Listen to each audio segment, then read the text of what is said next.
लीजिए। धन्यवाद अध्यक्ष महोदय।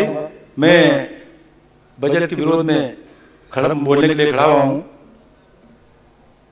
मध्य प्रदेश में शेड्यूल ट्राइब की जनसंख्या यानी एसटी की जनसंख्या 22% के लगभग है और सन 1974-75 में 5वीं पंचवर्षीय योजना के माध्यम से आदिवासियों की आर्थिक सामाजिक अंतर को पाटने और मुख्य धारा में लाने के उद्देश्य से बजट में ट्राइबल सब प्लान का पृथक से व्यवस्था दी है और इसका उद्देश्य महोदय एसटी बाहुल्य ग्राम टोले मजरे फलियों में मूलभूत सुविधा तथा शिक्षा, पेयजल, आवास, स्वास्थ्य, पोषण, आहार, ग्रामों में मुख्य सड़कों से जोड़ना, अस्पृश्यता निवारण व संवैधानिक नागरिक अधिकार का संरक्षण करना और शासन शोषण से मुक्ति प्रदान कर समाज की मुख्य धारा से जोड़ने का उद्देश्य है।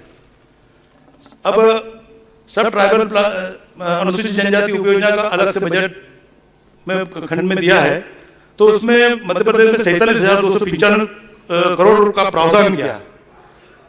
जब इसे सर समझने की कोशिश करी तो ये लगा कि हाथी के दांत दिखाने के कुछ और खाने के कुछ है, क्योंकि अनुसूचित जनजाति का भला जनजाति कार्य विभाग के माध्यम से ज्यादा किया जाता है तो उसका बजट जब 47,295 करोड़ ट्राइबल सब प्लान में रखा है तो जो जनजाति विभाग है इसको मात्र 5,000 करोड़ रुपए ही इसमें बजट में प्रोविजन किया है। तो जो जनजाति उपयोजना का केवल 10% है, जो 47,295 उसका केवल 10% उपयोग है। अब इसमें इस बजट का उपयोग जो अन्य विभाग में किया है, जैसे संस्कृति विभाग, पर्यटन विभाग, लोक निर्माण विभाग, विमानन विभाग, विज्ञान प्रौद्योगिकी, ऐसे अन्य कई विभागों में यानी लगभग सभी विभागों में ट्राइबल सब प्लान का पैसों का उपयोग हो रहा है। अब ट्राइबल सब प्लान का उपयोग इन चीजों में हो रहा है तो इसमें बोलते हैं कि भाई ये अप्रत्यक्ष रूप से जनजाति के लोग भी इसका लाभ लेते हैं, लेकिन महोदय ट्राइबल की हालत इतनी खराब है और इस ट्राइबल की जो बजट है उसका उपयोग आप मेट्रो में, विमानों में ऐसी जगह खर्च करेंगे तो क्या उम्मीद करेंगे कि हम आदिवासियों का विकास कर पाएंगे। जो माननीय वित्त मंत्री जी ने गरीब कल्याण मिशन, युवा मिशन, किसान कल्याण मिशन, नारी कल्याण मिशन रखा है तो इसमें आदिवासी जनजाति और एससी के विकास का भी मापदंड रखना चाहिए।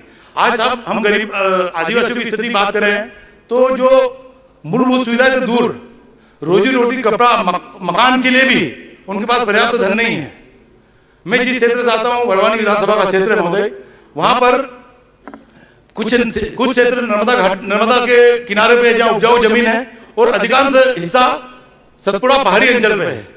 उस पहाड़ी अंचलों में ये स्थिति है कि सबसे केवल बरसाती फसल लोग ले पाते हैं और बरसाती फसल लेने के बाद वो बेरोजगार हो जाते हैं, उनके पास कोई रोजगार के साधन नहीं है। महात्मा गांधी रोजगार गारंटी जैसी स्कीम बंद है, बंद कानूनी रूप से उसका प्रावधान, लेकिन बंद इसलिए है कि यदि उस योजना में कोई काम कर ले तो महीनों क्या सालों तक उसके मजदूरी का भुगतान नहीं होता और जो सरपंच सचिव या अधिकारी उस योजना में काम कराने की इच्छा नहीं रखते, उनको मालूम है कि इतने काम दिए मजदूरी के लिए लोग हमारे घर पहुंच जाएंगे, हमारे कार्यालयों का घेराव करेंगे और हुए भी जिला पंचायत का घेराव हुआ तो उन आदिवासियों के खिलाफ मुकदमे दायर कर दिए, उसमें मेरे खिलाफ भी बना क्योंकि मैं उनसे बात सुनने गया था। तो साहब उन 22-24 आदिवासियों के खिलाफ प्रकरण बना और मेरे लिए कोर्ट इंदौर, तो मेरे साथ मजबूरी में उन लोगों को भी आना पड़ता जो 5 किलोमीटर यात्रा का पैसा उनकी जेब में नहीं। सर 2 मिनट की एक बार बात करना चाहता हूँ। सर पलायन हमारे सर पलायन की बहुत भारी समस्या साहब। मजदूरों के अभाव में हमारे भेड़ बकरियों की तरह बसों में बैठकर लोग गुजरात और महाराष्ट्र मजदूरी करने जा रहे हैं और अभी 14 तारीख को बड़वानी से सिलाव के बीच में एक बस दुर्घटना हुई जो अवैध बस संचालित थी और उसमें भी वो गुजरात मजदूरों को ले जा रही थी। मजदूरों को कहाँ जा रहे क्या जा रहे उसके संबंध में कोई समझ नहीं। सर आगे एक और चीज बात करना चाहूंगा कि हमारे क्षेत्र में शिक्षा की स्थिति बहुत खराब है। आप सरकारी रिकॉर्ड में ढूंढने मिल जाएगा कि 13 पार्टी विकास के अंदर 13 स्कूल, प्राथमिक स्कूल झोपड़े के अंदर संचालित हो रही है, झोपड़े में संचालित हो रही है। उससे 3 दिन पहले भास्कर पेपर में भी खबर छपी थी कि पांचमल का भी एक जो पांचमल विधानसभा उस गांव के स्कूल की झोपड़ा पेपर में छपा था। तो क्या उम्मीद करें कि हमारे वहां के अनुसूचित जनजाति के बच्चों को शिक्षा मिल पाएगी? ये झोपड़ों में स्कूल संचालित। उसके बाद हम बात करें कि